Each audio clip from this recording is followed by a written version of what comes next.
Final part! Hey, back. Hey, guys, we're back. Final part! Minus the other 4 parts. There we go, double kill. Really? Yeah, we just slammed the little skateboard thing right into the wall there and just killed those 2 How come the rest of the barges moved at a snail's pace, but that one decided to shoot?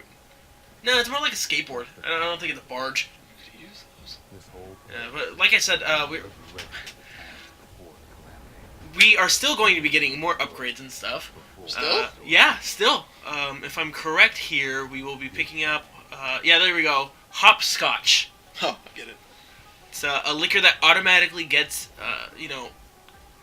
drunken. Another alcoholic beverage. You don't have to equip it or anything. It doesn't take up a slot. But this is the only part in the game where you can use it. It's not an item anymore? No, it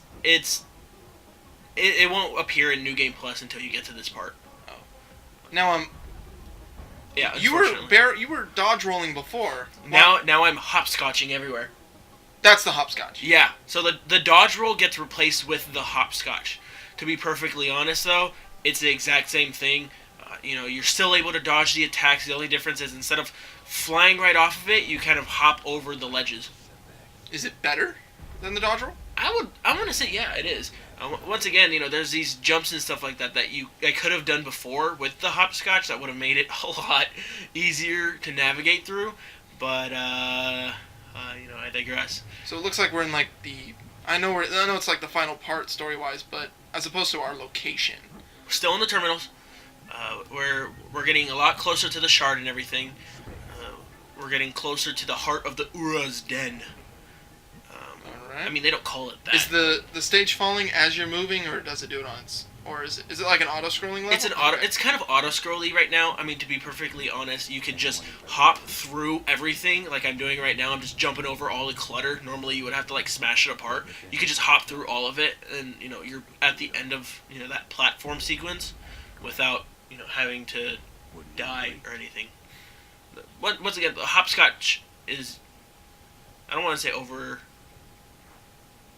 OP, but it is very, very useful. Is it needed for the final boss? Oh. Somewhat. This isn't the final boss. Oh, okay. Sorry. No. Similar. The final boss has more enemies involved, but this guy is really tough to take down. If you keep your distance though and just use the Calamity cannon, just like that, boom, take it down really easily. Oh, okay.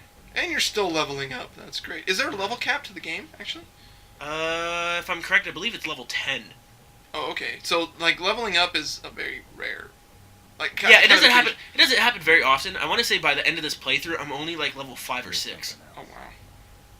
But the 10 isn't needed. No, once again, every time you level up, the only things that happen is your health bar goes up just a little bit. Not too noticeable, but it does go up, and you're able to consume another alcoholic beverage.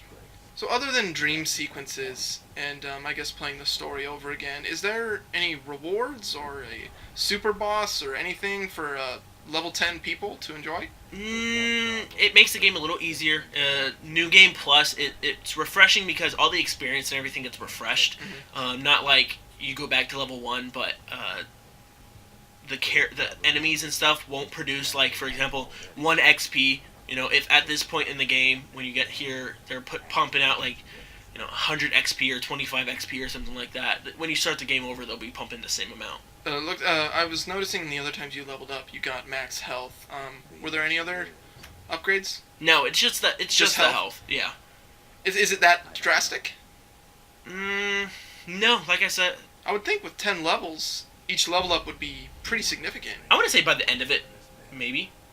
I want to say at the end of it, maybe your health is a lot more noticeable. As you see here, I kind of crash landed that little skateboard and just ate it. That's something that automatically will happen. This part here, we will actually be giving up our weapons, believe it or not. Every single one. Yeah, the ending gets a little crazy, at least with the play style. Is it going to be play styles or just story heavy? Play style. I mean, the weapon that we're going to be picking up right now.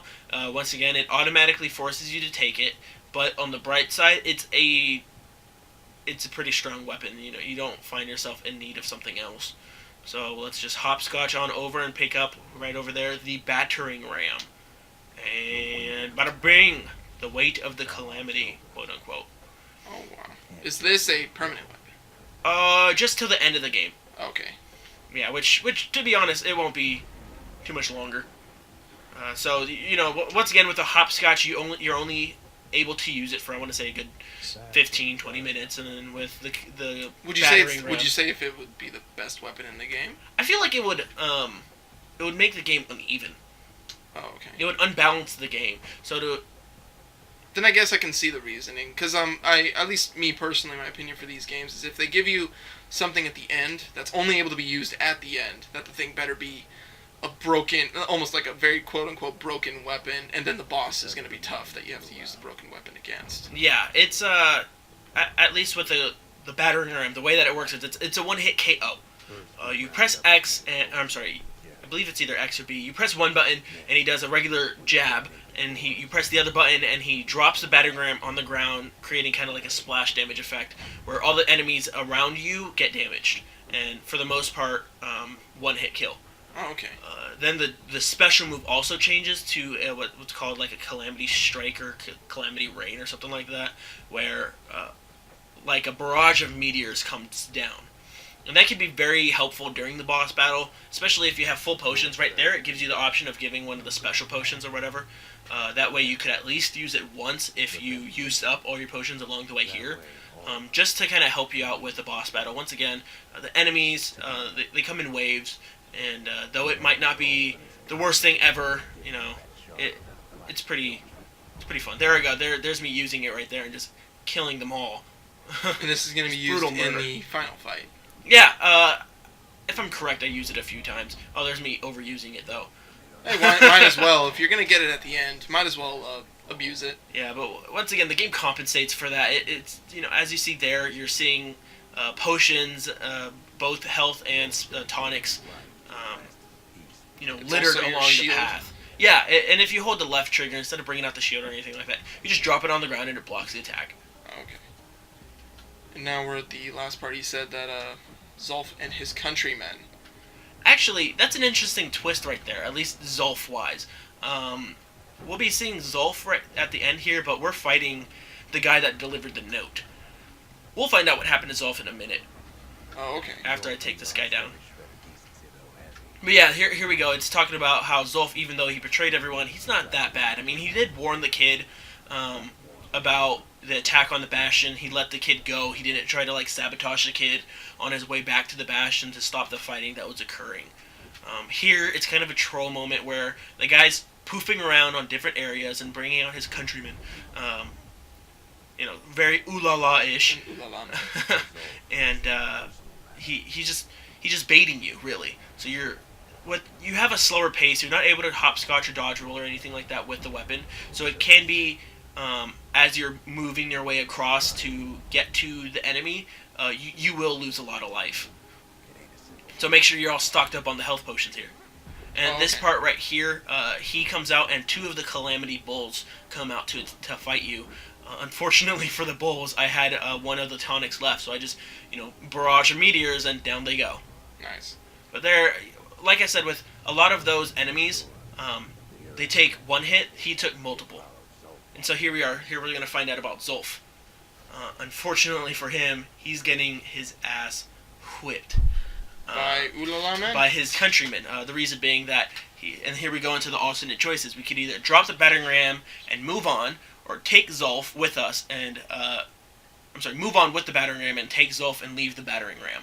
That becomes helpful because this last part is kind of like an insanity run. You're going to be faced with lots of enemies. And if you take him? Yeah, this is my personal favorite ending, and also so happened to be the first route that I chose, the first ending that I chose when I played through on the PC.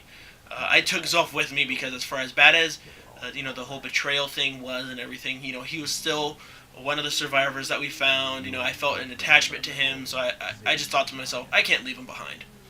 I just can't.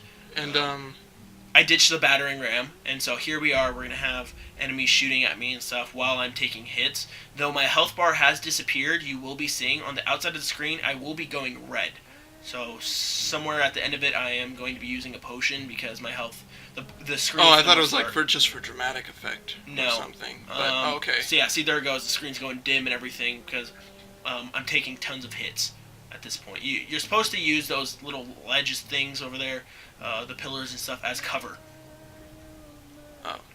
Well, it looks like it's just they don't even offer much protection anyway. So yeah, now at this point it's just oh god, I'm gonna die. And you're supposed to just barrel through them. Yeah, you're supposed to just walk through them. That, like I said, depending on what you choose. But at this point, the Ura are seeing the kind of person you are, and as you saw there, the assassins stepped aside. And so this part right here becomes open to interpretation. Right here, you're gonna see something really interesting in the top right corner. That ooh la la man took down the guy that was shooting you, and none of them are attacking.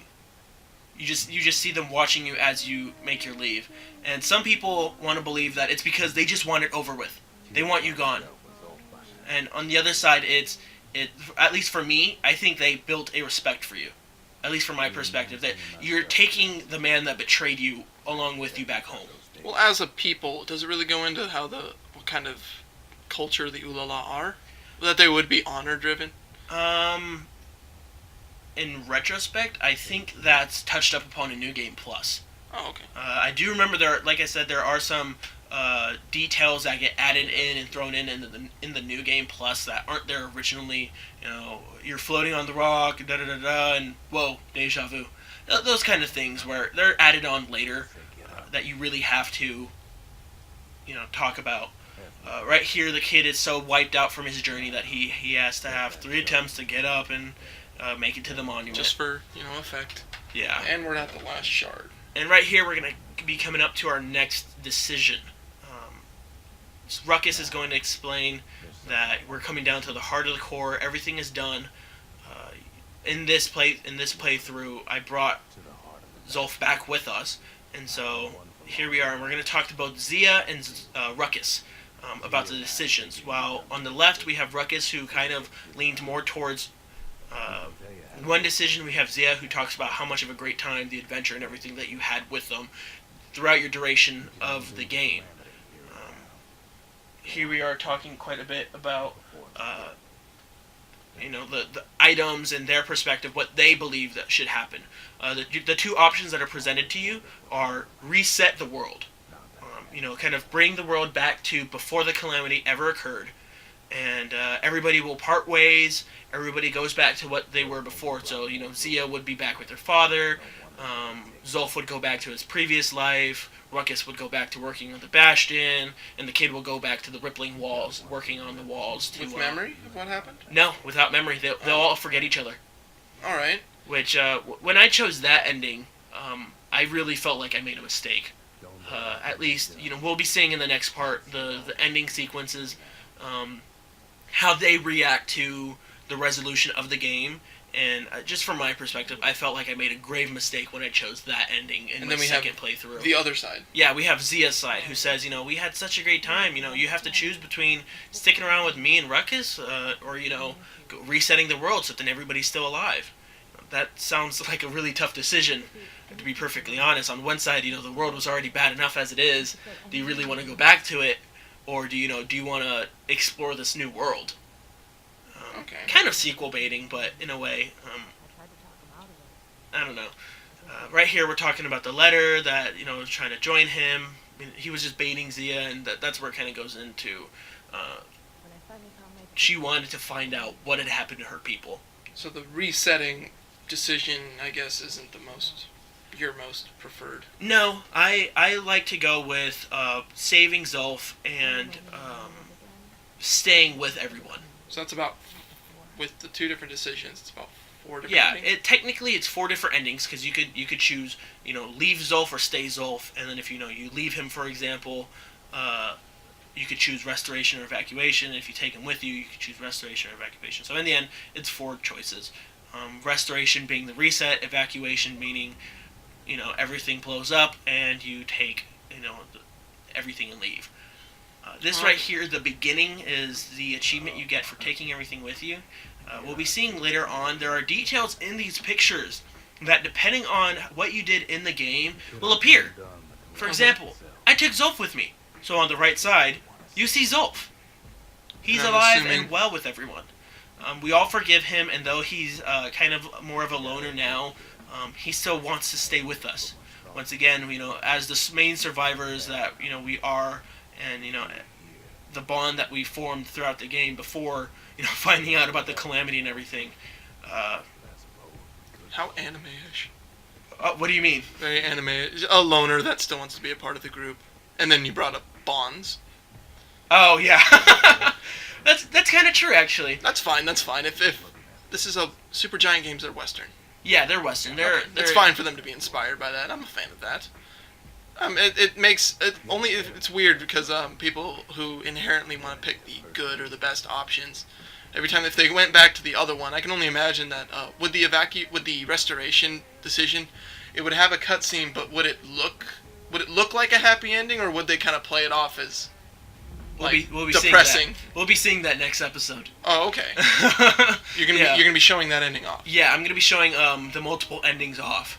Okay. I'll go in more into detail the differences between the endings next episode, but for the most part, I wanted to show you my preferred way of playing, my preferred way of how it should end.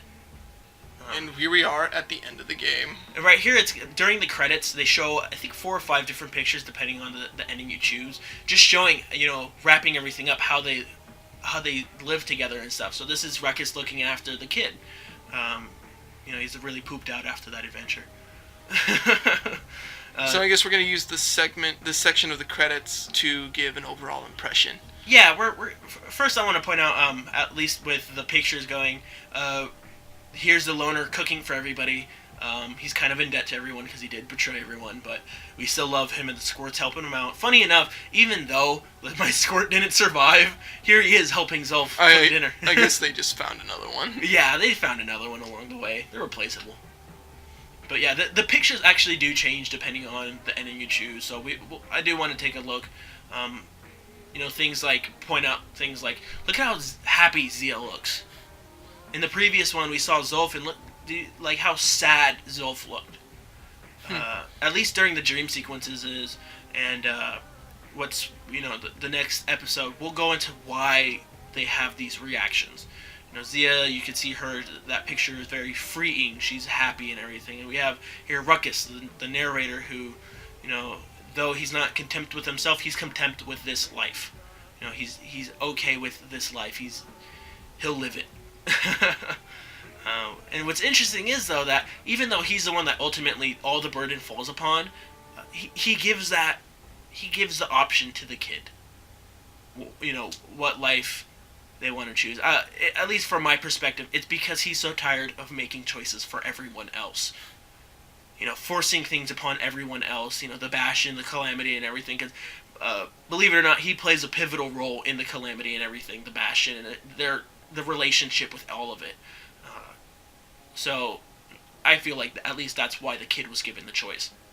He throws a lame excuse. You did all the hard work. You should choose. But really, I think it's just him saying, "I'm tired. Time for somebody else to step up." And so now we're open to impressions. All right. Well, I'm back. Now that I have a full context, I'm a fan of the gameplay. Very, very fluid, especially story-wise. I'm glad that if you look into it deep enough, you can interpret what you want from it. Obviously, the silent protagonist is a big part of that. And I'm a fan of the weapon choice, the upgrade system, very RPG-ish, but still the pacing is nice enough at least to grab onto it. And especially for a downloadable title, you're going to get a lot of hours out of it, especially with New Game Plus. With a team of 7. And these guys. Yeah. These were all from what is it, Warner Brothers, WB. At least, WB with their sales group and everything. And here's all the people that were involved. But for the actual creation of the game, as far as the programming, the music, and everything, it was really just 7 people. Once again, this was an indie game that was receiving funds through Warner Brothers, which was a bit odd. That Supergiant Games was able to get funding through Warner Brothers, but in the end, everything works out because this game sold, I think, I think the number I saw was like 1.7 million copies or We something can like just that. stick with the usual a lot. Yeah, no, it was like 1.7 million copies, like during the summer of Arcade, alone, and I think it broke over. I want to say 10 million overall, because it did get a port to the PC. It got a port to like the Chrome Marketplace and everything like that. Multiple PC ports, that way people on the Mac could play it as well. But and then last but not least, the thing that ultimately got me to play the game was the mobile version. I don't really have much of an impression on the mobile version. I feel like it's a good game mobile. The ports, the control. Is it scaled down? No, it's the whole story. It's everything. It's almost everything smushed onto the phone. If you're going to play it, though, I definitely say play it on your iPad. That way you can get the full screen and everything and all of the beautiful, beautiful art. And the headphone jack helps. So we're going to be going through we're going to be showing off the other ending and the post-game stuff in the following parts. Yeah. Next up, we'll be seeing the City Crest here, the thing that plays such a pivotal role to the kid, and we'll be seeing the alternate endings. See you guys next time. Yeah.